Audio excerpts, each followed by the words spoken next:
Welcome back to Inside Tennessee on this Sunday morning. We're talking about life-changing charities, and we're focusing on one that has its roots right here at WBIR in East Tennessee. Emmett Thompson, always great to see you. We appreciate you being here. You are the longtime CEO of Mission of Hope and passing the mantle. But for our group who doesn't know this, viewers, about what Mission of Hope does, please give us a sketch and introduce our newest member here. I'll gladly do that, John, but let me thank you and the entire station and for the years that, going back to Bill Williams helping birth this ministry years ago, and every person that's played a role in bringing us to where we are. You know, I appreciate the opportunity to let people know that might be new to the area. We're an Appalachian relief ministry based here, but our service area is some of the most distressed rural Appalachian communities in Northeast Tennessee, Southeast Kentucky, and Southwest Virginia. As you know, and John, you as well, this ministry probably would never have taken off if not Bill Williams' passionate stories back in 1996. We're almost 27 years old. Bill's stories touch the hearts of a lot of people, no doubt, as so many of his segments have over the years, but one lady in particular stepped up to call him, meet with him, and proceed to do something about it. Her name's Julie Holland. She would actually be the founder of Mission of Hope. But she really just wanted to go somewhere near where Bill had done his first story, to a school, and help with some coats as winter approached, some food boxes and a few toys. And she called it a Mission of Hope. When she got back, her church, her pastor, others heard about what she did, got others involved, and before you know it, you had some real energy trying to address deep poverty in a mission field that, quite frankly, a lot of people fly over and drive around every day. And you are stepping aside. You've had a wonderful career leading that organization. David Heatherly taking the mantle now. He is. We have, I prayed about this, John, only talking to my wife about it for probably a year and a half.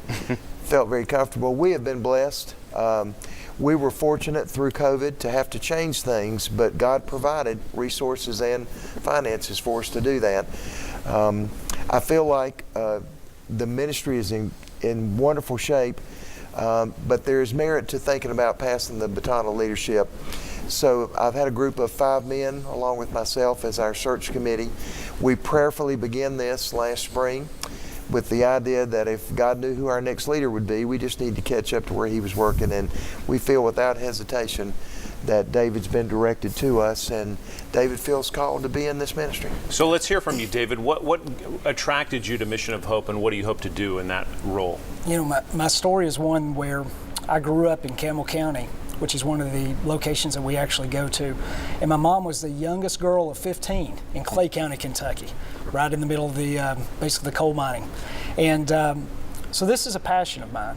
I keep telling people, growing up, I used to play under Hal Rogers Parkway. We'd play in a tunnel that went underneath the road, and my cousins. And today, our trucks travel over Hal Rogers Parkway into the areas that we help. So for me, this is an opportunity to go back and help family and friends, which makes a real passion for me. What are your goals, David, and your ambitions as you take over? What are you sort of like, these are the things I want to do? You know, the great thing about this ministry is I'm taking on something that the groundwork has been laid. There's been some incredible people that have put time and effort and built this. My job is to basically take the baton from Emmett, where he's led this, and continue forward. We're going to continue to strengthen our branches that we operate in, and continue to move Mission of Hope in the direction of helping out basically the education and the local areas that we go to. We're seeing the blue barrels. Those are so familiar this time of year, but you mentioned the education piece of it. And Emmett, just back to you quickly, the scholarship idea came to Mission of Hope, and that has truly been a life changer as well. Oh, it has, John, and I really, this is the vehicle we're driving, breaking the cycle, one student at a time. And I love that we target B2C kids mostly, because we learn that for many of them, their dreams die the night they walk across the high school stage getting their diploma, and we wanted to do something about it. And we've been blessed to help a lot of students who did pursue that dream, and they've now been able to get a full 2-year, 4-year education. And we hope they'll become people that'll give back in their community. Kind of grow local, stay local. Yes, well said, John. And there's a need for that all over rural America, especially rural Appalachia. And David, what are your thoughts about that idea, about sort of fostering the young people and then turning to them to sort of help lead in the future in that community? Well, change is going to come from there, right? They're going to grow up to be the next leaders, and so we want to make sure that they have the hope to be able to do something better, to be able to see beyond their current circumstances, to see something else, and that's what we bring. We bring that hope to them. Hey, somebody loves you, somebody cares for you, and by the way, there's something better for you than maybe the cycle of poverty you're currently in. You just have to work for it. You absolutely do. I apologize for interrupting you. Emmett, you always leave us with an anecdote. Somebody who's touched you in your mission. Yeah. Who is that you're thinking about today? You know, John, I don't know if I can call a name out. I think of so many. If we had a Hall of Fame wall at the Mission of Hope, I don't think we'd have enough wall space to store the pictures for everybody that's played a role. I'm so grateful for people who invested in me, directly, indirectly mentored me. My dear former pastor, Dr. Doug Sager, was a huge presence in my life, in my spiritual journey, and in the life of our family.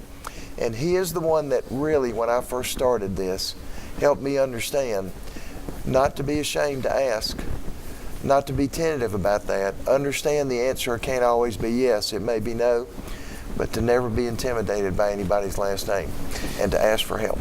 Ask for help. David, how can people help if they want to get involved? Well, we've made it really easy. We've got the barrel campaign going and the cyber portion of that as well. But if you'll go to missionofhope.org, that's missionofhope.org, you can click on the blue barrel, be a part of our Christmas program. But take a few moments because we're a 365-day-a-year ministry. And you can learn more about all the different branches that we go through and how you can actually donate to each one of those as well. David Heatherly and our good friend Emmett Thompson, thank you both for being here. Thank you, men. Thank you very much. We're back with some closing thoughts from John North right after this.